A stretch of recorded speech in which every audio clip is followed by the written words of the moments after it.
हाँ तो दोस्तों, इस वीडियो के अंदर हम एक्सिकॉन इवेंट्स एंड मीडिया के आईपीओ के बारे में बात करेंगे और जानेंगे कि इस आईपीओ के अंदर आपको कितना लिस्टिंग गेन मिल सकता है और आपको इस आईपीओ के अंदर अप्लाई करना चाहिए या नहीं। चलिए शुरू करते हैं। तो देखिए, सबसे पहले हम ये जानेंगे कि ये कंपनी क्या काम करती है। तो देखिए, ये जो कंपनी है 97 में ये कंपनी स्टार्ट हुई थी, यानी कि लगभग अगर आप देखोगे 25 से 26 साल ये कंपनी को स्टार्ट हुए हो चुके हैं। तो देखिए, जो कंपनी है, ये कंपनी जो भी एग्जीबिशन, कॉन्फ्रेंसेस और जो इवेंट्स वगैरह करने होते हैं तो उसके लिए जो भी सर्विसेज की जो रिक्वायरमेंट होती है और जो भी प्रोडक्ट्स वगैरह की रिक्वायरमेंट होती है तो वो ये कंपनी देने का काम करती है। उसके अलावा अगर हम देखेंगे तो जो मार्केटिंग के सॉल्यूशंस होते हैं, यानी कि कुछ अगर आपको मार्केटिंग वगैरह करवानी है तो वो भी ये कंपनी प्रोवाइड करवाने का काम करती है।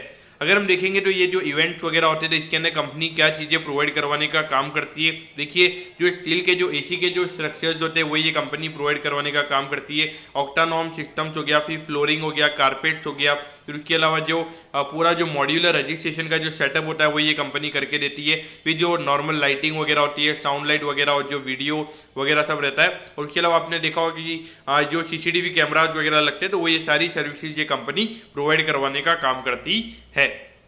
तो देखेंगे अभी इन्होंने अलग अलग काम के लिए अगर हम देखेंगे तो यहाँ पे कंपनी ने अलग अलग सब्सिडरीज यहाँ पे ओपन की हुई है। अगर आप देखोगे फर्स्ट कंपनी का नाम अगर आप देखोगे तो कोपो डिजिटल सर्विसेज प्राइवेट लिमिटेड करके कंपनी है। उसके अलावा कोपो डिजिटल, जो कि अगर आप देखोगे जो टेक्नोलॉजी वगैरह इससे रिलेटेड ये कंपनी सर्विसेज प्रोवाइड करवाती है। और उसके अलावा कंपनी की और भी अलग अलग सब्सिडरीज हमें यहाँ पे कंपनी की नजर आती है। तो ऑल ओवर देखा जाए तो एक तरीके से, यानी कि एक इवेंट से रिलेटेड अगर आप देखोगे जो इंफ्रास्ट्रक्चर होता है वो ये कंपनी प्रोवाइड करवाने का काम करती है। तो एक तरीके से हमें यहाँ पे वो बिजनेस नजर आता है। और जहाँ पर अगर आप देखोगे B2B भी ये कंपनी फोकस करती है, यानी कि जो बड़े बड़े बिजनेसेस होते हैं तो उनके लिए भी यहाँ पे एक कंपनी हमें फोकस करती हुई नजर आती है। और उसके अलावा B2C का फोकस भी हमें यहाँ पे कंपनी का नजर आता है। अब अगर हम फाइनेंशियल से पहले अगर हम कंपनी के ऑब्जेक्टिव की अगर हम बात करेंगे, यानी कि यहाँ पे कंपनी आईपीओ लेकर क्यों आ रही है, यानी कि जो फंड रेज यहाँ पे कंपनी कर रही है तो उससे क्या करने वाली है कंपनी। तो देखिए, नॉर्मली जो वर्किंग कैपिटल की रिक्वायरमेंट है उसके लिए कंपनी का आईपीओ आ रहा है, यानी कि जो डेली टू डेली कैश की रिक्वायरमेंट है उसको फुलफिल करने के लिए यहाँ पे कंपनी का आईपीओ आता हुआ हमें नजर आ रहा है। अब अगर हम यहाँ पे रेवेन्यू की अगर हम बात करेंगे तो देखिए 2021 में लगभग 9 करोड़ के लगभग कंपनी के रेवेन्यू के नंबर थे। पिछले साल ये नंबर हमें 46 करोड़ पे होता हुआ नजर आया था। और अभी 6 महीने में कंपनी अगर आप देखोगे लगभग 29 करोड़ के रेवेन्यू पे चल रही है, जो कि इंडिकेशन दे रहा है कि लगभग 60 करोड़ के लगभग के रेवेन्यू के नंबर्स कंपनी के यहाँ पे हो सकते हैं। अगर हम प्रॉफिटेबिलिटी की बात करेंगे तो यहाँ पे नंबर 11 लाख रुपए के लगभग था। फिर उसके बाद में पिछले साल कंपनी ने 4 करोड़ के लगभग ये कमाया था। और अभी 6 महीने में कंपनी लगभग 4-5 करोड़ के प्रॉफिट पे चल रही है, जो कि इंडिकेशन दे रहा है कि लगभग 8 से 9 करोड़ के लगभग के नेट प्रॉफिट के नंबर्स हमें यहाँ पे ये फाइनेंशियल ईयर में देखने को मिल सकते हैं। और ऑल्दो अगर आप देखोगे तो यहाँ पे कंपनी की कोई इतनी ज्यादा बोरिंग नहीं है, लगभग 1 करोड़ के लगभग की कंपनी की बोरिंग से। और अभी लगभग 21 करोड़ से ये कंपनी हमें कैश रेज करती हुई नजर आ रही है। तो वहां पर अगर इतनी इक्विटी अगर कंपनी की बढ़ेगी तो वहां पे डेट टू इक्विटी के पॉइंट ऑफ व्यू से अगर हम देखेंगे तो यहाँ पे फाइनेंशियल रिस्क हमें यहाँ पे कंपनी का कोई भी नजर नहीं आता है। अब अगर हम यहाँ पे आईपीओ की डिटेल्स के बारे में अगर हम बात करेंगे तो देखिए 31 मार्च को ये आईपीओ में ओपन होता हुआ नजर आएगा और 5 अप्रैल को ये आईपीओ में क्लोज होता हुआ नजर आएगा। यहाँ पे 64 रुपीज पर शेयर पे यहाँ पे कंपनी शेयर दे रही है। 2000 शेयर्स का हमें यहाँ पे लॉट नजर आता है, यानी कि एक लॉट को अप्लाई करने के लिए यहाँ पे 1,28,000 रुपये यहाँ पे लगने वाले हैं। अगर हम टोटल इश्यू साइज की अगर हम बात करेंगे तो देखिए लगभग 21 करोड़ 12 लाख रुपए का आईपीओ में यहाँ पे कंपनी का नजर आता है।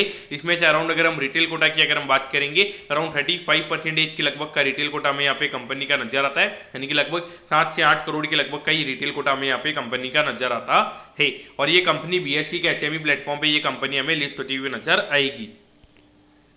अब अगर हम टाइम टेबल के बारे में अगर हम बात करेंगे तो देखिए 11 तारीख को आपको पता चल जाएगा कि आपको अलॉटमेंट मिला है या नहीं। अगर अलॉटमेंट नहीं मिलता है तो 12 अप्रैल को आपको रिफंड मिल जाएगा और 13 अप्रैल को आपके डिमेट अकाउंट में शेयर आ जाएंगे अगर आपको अलॉटमेंट मिलता है। और 17 अप्रैल को ये कंपनी हमें लिस्ट होती हुई नजर आएगी। ऑलमोस्ट अगर आप देखोगे यहाँ पे 5 अप्रैल के बाद में लगभग 2 हफ्ते बाद में ये कंपनी की लिस्टिंग होती हुई हमें नजर आएगी, क्योंकि यहाँ पे अगर आप देखोगे बीच में हॉलीडेज काफी ज्यादा है अगले वीक में, अगले मंथ के अंदर, इसीलिए हमें यहाँ पे थोड़ी लेट लिस्टिंग यहाँ पे देखने को मिलेगी।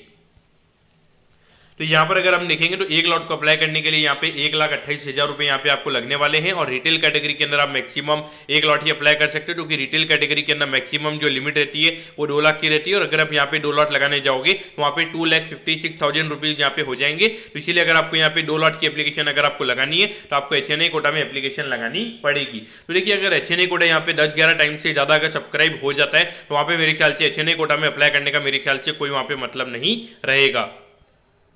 अब अगर हम यहाँ पे वैल्यूएशन पैरामीटर्स की अगर हम बात करेंगे तो देखिए ये EPS वगैरह यहाँ पे कोई भी मैटर नहीं करता है।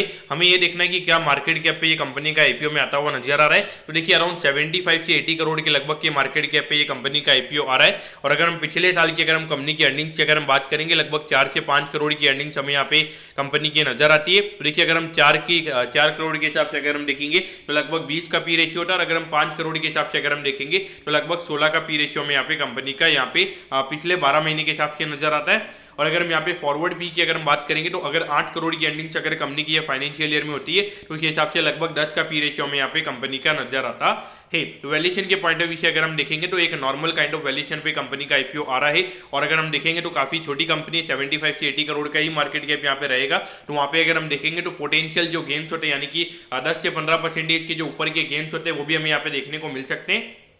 और एज ए होल अगर हम देखेंगे इवेंट्स और मीडिया से रिलेटेड हमें यहाँ पे ये कंपनी नजर आती है। तो एज ए होल कंपनी भी यहाँ पे अच्छी है। और ये ROC वगैरह ROE वाले नंबर्स मेरे ख्याल से मैटर नहीं करेंगे, क्योंकि जैसे 21 करोड़ से आपकी यहाँ पे इक्विटी बढ़ती हुई नजर आएगी तो वहाँ पे ये नंबर बिल्कुल हमें यहाँ पे चेंज होते हुए नजर आएंगे। तो मेरे ख्याल से देखा जाए तो एज ए होल यहाँ पे कंपनी अच्छी नजर आती है। लेकिन अगर आप देखोगे अभी सेम डेट पे यहाँ पे बहुत ज्यादा IPOs हमें यहाँ पे ओपन होते हुए नजर आ रहे हैं। तो पॉइंट ऑफ व्यू से देखा जाए तो इतना अभी लिक्विडिटी का बहुत बड़ा इश्यू में यहाँ पे मार्केट में चलता हुआ नजर आ रहा है। तो वहाँ पर अगर हम टोटल अभी जितने भी SMEs ओपन है तो लगभग अगर हम सबका इशू साइज अगर मिलाएंगे तो लगभग 100 करोड़ से ज्यादा के इशू हमें यहाँ पे नजर आते हैं। वहां पर अगर आप देखोगे अगर लगभग 40-50% का भी अगर रिटेल कोटा होता है यानी कि 50 से 60 करोड़ का भी अगर रिटेल कोटा होता है तो वहाँ पे डेफिनेटली अलॉटमेंट के चांसेस इन IPOs में काफी ज्यादा रहेंगे। तो अगर आपको कोई कंपनी वगैरह अच्छी लग रही है तो उस पॉइंट ऑफ व्यू से आपने यहाँ पे देखना चाहिए। लेकिन मेरे ख्याल से अगर आपका लॉन्ग टर्म का भी यानी कि अगर आपको 1-2 साल के अंदर अगर कुछ डबल या फिर ट्रिपल वाले रिटर्न चाहिए तो डेफिनेटली मुझे लगता है कि यहाँ पे 2-3 गुना होने वाले पोटेंशियल यहाँ पे ये स्टॉक मुझे यहाँ पे नजर आता है।